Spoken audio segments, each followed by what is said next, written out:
आपका अपना प्रत्याशी इमरान अली इमरान रम्ज विक्टर। यही वो ग्राउंड है, शायद इस तरफ स्टेज लगा था तकरीबन 2 महीने पहले जब भारत जोड़ो न्याय यात्रा इधर से गुजर रही थी। क्रिकेट टूर्नामेंट चल रहा था और मैं उस क्रिकेट टूर्नामेंट में आया था। तमाम नौजवान साथियों ने मुझसे कहा था कि इमरान साहब अच्छा हो अगर इमरान विक्टर को पार्लियामेंट का टिकट मिले। तो मैंने बस इतना कहा था कि आप भरोसा रखिए, ऊपर वाले ने चाहा तो हो जाएगा। और उसके बाद जो लड़ाई हम लड़ सकते थे वो लड़ाई हमने अपनी पार्टी के अंदर लड़ी इमरान के लिए। और इमरान के लिए लड़ाई इसलिए नहीं लड़ी के इमरान का नाम मेरे नाम जैसा है, मैं भी इमरान हूं, ये भी इमरान है। मैंने इमरान के लिए लड़ाई इसलिए लड़ी क्योंकि इमरान इस चीज को डिजर्व करता है। इमरान हकदार है मेंबर ऑफ पार्लियामेंट बनने के। इमरान का हक है कि भाई मेंबर ऑफ पार्लियामेंट बन के दिल्ली पहुंचे, क्योंकि उन्होंने बतौर एमएलए आपकी नुमाइंदगी की है और आपके लिए काम किया है, आपके लिए कुर्बानी दी है, आपके लिए लड़ाई लड़ी है। ये मदरसे की दीवारें इस बात की गवाह है। यहाँ बड़ी तादाद में बुजुर्ग बैठे हैं, बहुत भीड़ है। मुझे पता चला है कि प्रशासन के लोग बहुत सारे लोगों को आने भी नहीं दे रहे। मैं प्रशासन के लोगों से गुजारिश करूंगा कि आने दीजिए। लोग लोकतंत्र में, जमहूरियत में जिसे चुनना चाहें, जिसे सुनना चाहें, उसे रोकना नहीं चाहिए। न हम सफर न किसी हमनशी से निकलेगा, न हम सफर न किसी हमनशी से निकलेगा, हमारे पांव का कांटा हम ही से निकलेगा। न हम सफर न किसी हमनशी से निकलेगा, हमारे पांव का कांटा हम ही से निकलेगा। वतन की रेत मुझे एड़ियां रगड़ने दे, मुझे यकीन है पानी यहीं से निकलेगा। मुझे यकीन है पानी यहीं से निकलेगा। फैसला करना है, बल्कि हिंदुस्तान के मुस्तकबिल का भी फैसला करना है। एक तरफ वो ताकतें खड़ी हैं जो कह रही हैं कि हमें बहुमत दो, हम संविधान बदल देंगे। अनंत हेगड़े हो, लल्लू सिंह हो, अरुण गोविल हो, ज्योति मिर्धा हो, भाजपा का हर नेता क्या कह रहा है कि हमें बहुमत दो, हम संविधान बदलेंगे। वो संविधान जिसमें महात्मा गांधी के उसूल है, वो संविधान जिसमें पंडित जवाहरलाल नेहरू की ख्वाबों की बुनियाद है, वो संविधान जिसमें मौलाना आजाद के ख्वाबों की ताबीर है, वो संविधान जिसमें बाबा साहब अम्बेडकर के सपने शामिल हैं, ये उसे बदलना चाहते हैं। लड़ाई बहुत बड़ी है, बहुत बड़ी लड़ाई है। ये लड़ाई सिर्फ एमएलए एमपी चुनने की होती तो मैं आपके बीच में नहीं आता। दिल्ली में कांग्रेस पार्टी की सरकार बनने जा रही है, इंडिया अलायंस की सरकार बनने जा रही है। और सोचो ऐसे में आपका बेटा, आपका भाई, मैंने सुना है दीदी आई थी छोकरा बोल के गई। इस पर तो खुश होना चाहिए यार, ये तो अच्छी बात है। अगर सोचो इमरान विक्टर जो 44 साल के हैं उनको छोकरा बोल रही है, तो मैं तो 36 साल का हूं, मुझे क्या बोलेंगी वो? और कितना अच्छा होगा सोचो ना कि एक तरफ एक इमरान राज्यसभा में बैठा होगा, दूसरा इमरान लोकसभा में बैठा होगा। ये लोकसभा में आपके मुद्दे पर आवाज उठाएगा और मैं राज्यसभा में आपके मुद्दे पर आवाज उठाऊंगा। देखिए इस नाम में कुछ बात तो है। दुनिया भर में देख लीजिए, जब भी उठ खड़े हुए तो हंगामा तो खड़ा कर दिया इस नाम वालों ने। ये तो किया है, ये तो किया है साथियों। तो इस बार मैंने तो सुना है कि यहाँ कौन टीएमसी है कौन बीजेपी है, फैसला ही नहीं हो पा रहा। टीएमसी वाला बीजेपी से, बीजेपी वाला टीएमसी से। गंगाधर ही शक्तिमान है, इसलिए किसी धोखे में मत आइए। और मैं पूरी रायगंज की आवाम से कहना चाहता हूं, सिर्फ चाकुलिया नहीं, सोशल मीडिया के माध्यम से ये वीडियो पूरे रायगंज में जाएगा। मैं जानता हूं कि कितना लड़ करके, कितना संघर्ष करके इमरान विक्टर का टिकट हुआ है। हर वफा जिंदे जावेद नहीं होती है, हर वफा जिंदे जावेद नहीं होती है। दिल का हर जख्म कहीं दिल का कमल बनता है। जब शहंशाह भी हो, इश्क भी हो, दौलत भी, तब कहीं जाके कोई ताजमहल बनता है।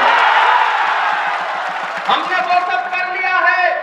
हमने कैंडिडेट बना करके इमरान विक्टर को आपके सामने उतार दिया है। जब पूरी दुनिया चाह रही थी कि हम यहाँ कैंपेन करने ना आए, तो मैंने रात में 8 घंटे का बाई रोड सफर तय किया। मैं राजस्थान बाड़मेर बिल्कुल बॉर्डर से 7 किलोमीटर दूर सभा कर रहा था। वहां से 8 घंटे का सफर किया। पिछली 6-7 रातों से सोया नहीं हूं, लेकिन मुझे यहां किया गया अपना वादा याद था। मैंने रायगढ़ वालों से वादा किया था कि मैं इमरान के लिए कुछ ना कुछ करूंगा। तो मेरा फर्ज सिर्फ टिकट दिलवा के खत्म नहीं हो रहा था। मुझे लगा कि मैं अपने भाइयों के बीच में जाऊंगा, अपना दामन फैलाऊंगा इमरान के लिए, और लोगों से यह कहूंगा कि इस बार लड़ाई बहुत बड़ी है। इमरान विक्टर को दिया गया आपका वोट सिर्फ इमरान विक्टर को नहीं मिलेगा, बल्कि मोहब्बत के उस मसीहा को मिलेगा जिसका नाम राहुल गांधी है, जो नफरत के बाजार में मोहब्बत की दुकान खोल रहा है, जो नफरत छोड़ो भारत जोड़ो का नारा लगाते हुए 4000 किलोमीटर पैदल चला। किस लिए? नफरत कम हो सके। नफरत का शिकार कौन है? आप हो, हम हैं। कभी ट्रेन में, कभी किसी चौराहे पर, कौन सी भीड़, कौन सा कांस्टेबल, कौन सी नफरत आपका शिकार कर ले? कोई भरोसा है इस दौर में? नहीं है ना। तो उस नफरत के खात्मे के लिए राहुल गांधी कितना किलोमीटर चले? पहले 4000 किलोमीटर पैदल चले, फिर 6700 किलोमीटर भारत जोड़ो न्याय यात्रा लेके चले।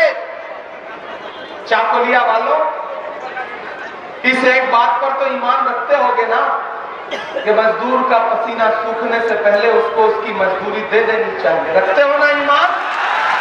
हम सब रखते हैं, हम भी रखते हैं, आप भी रखते हो, आप भी रखते हो। मजदूर का पसीना सूखने से पहले उसकी मजदूरी उसे दे देनी चाहिए।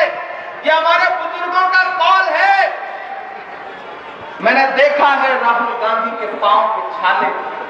मैं चला हूं राहुल गांधी के साथ। जब वो पैदल चल रहे थे तो मुझसे मीडिया ने कहा, इमरान साहब आप क्या बोलेंगे? मैंने कहा मैं तो शायर हूं, मैं तो राहुल को चलते हुए देख रहा हूं और एक शेर पढ़ रहा हूं कि जो हर जालिम से टकराएगी वो आंधी बनाऊंगा। नए अंग्रेज आए हैं, नया गांधी बनाऊंगा। तो चाकुलिया वालों, मजदूर का पसीना सूखने से पहले उसकी मजदूरी दे देनी चाहिए। इस बात पर ईमान है ना? अगर है तो मैंने देखा है राहुल के पैर के छाले, मैंने देखा है राहुल गांधी का बहता हुआ पसीना। वो पसीना अभी सूखा नहीं है। मजदूरी है इमरान विक्टर को जिता करके पार्लियामेंट भेज दो। राहुल गांधी की मजदूरी यही है।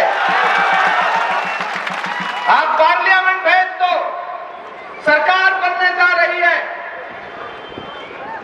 जो कांग्रेस पार्टी के न्याय है उसके बारे में इमरान भाई ने बताया। उसमें जो सबसे प्यारी बात है, क्योंकि वो जो मैनिफेस्टो बना है, मैं उसका मेंबर हूं उस कमेटी का, सबसे कम उम्र का मेंबर।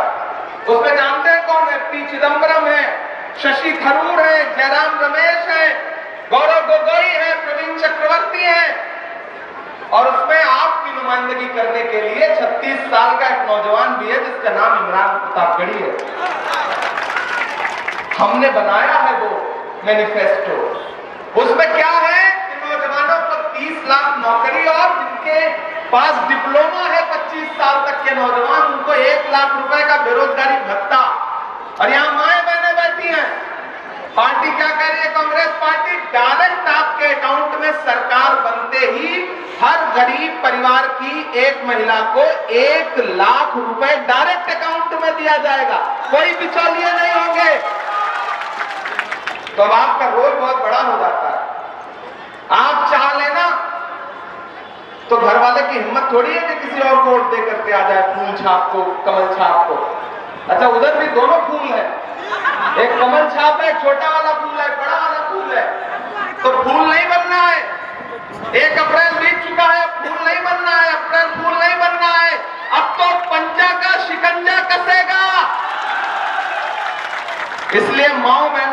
से खास तौर से गुजारिश कर रहा हूं, घर में अगर घर वाले या घर का कोई और सदस्य अगर कोई और झंडा उठाए हुए हो ना, तो आज लौट के जाना तो उनसे कहना कि देखो हमारे 1 लाख का मामला है, सरकार बनते ही 1 लाख हमारे अकाउंट में आएगा, हम तुमको किसी और को वोट नहीं देने देंगे। अगर किसी और का झंडा उठाओगे तो आज से घर में खाना पीना बंद, जाओ वहीं खाओ।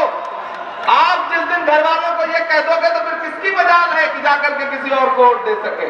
फिर तो इमरान विक्टर को लोगों को वोट देना ही पड़ेगा। मैं आपसे गुजारिश कर रहा हूं, बहुत दूर से आया हूं। इमरान मेरे भाई इधर आइए। मेरी इमरान से बहुत कम मुलाकातें, 1-2 मुलाकात है, लेकिन पता नहीं क्यों इस भाई से बड़ी मोहब्बत है मुझे, बड़ी मोहब्बत है। क्योंकि ये आदमी आपके मुद्दों पर लड़ता है तो ये नहीं देखता कि सरकार से लड़ रहा है या किसी जागीरदार से लड़ रहा है, ये लड़ता है आपके लिए। और जिस इंसान के अंदर मुझे मेरे जैसा तेवर नजर आता है उससे मुझे मोहब्बत होती है। मैं इस भाई से मोहब्बत करता हूं। मैं दिल्ली की पार्लियामेंट में अकेला पड़ जाता हूं कभी कभी। मैं चाहता हूं कि मेरा साथ देने के लिए एक और बहादुर इंसान को चुन करके पार्लियामेंट भेजें।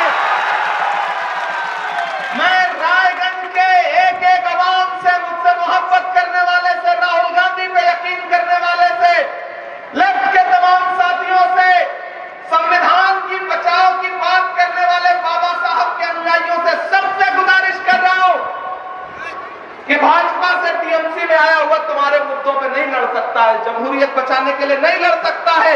अगर कोई तुम्हारे लिए लड़ सकता है तो तुम्हारा बेटा इमरान विक्टर लड़ सकता है। इसको जिताओ, इसको पार्लियामेंट पहुंचाओ।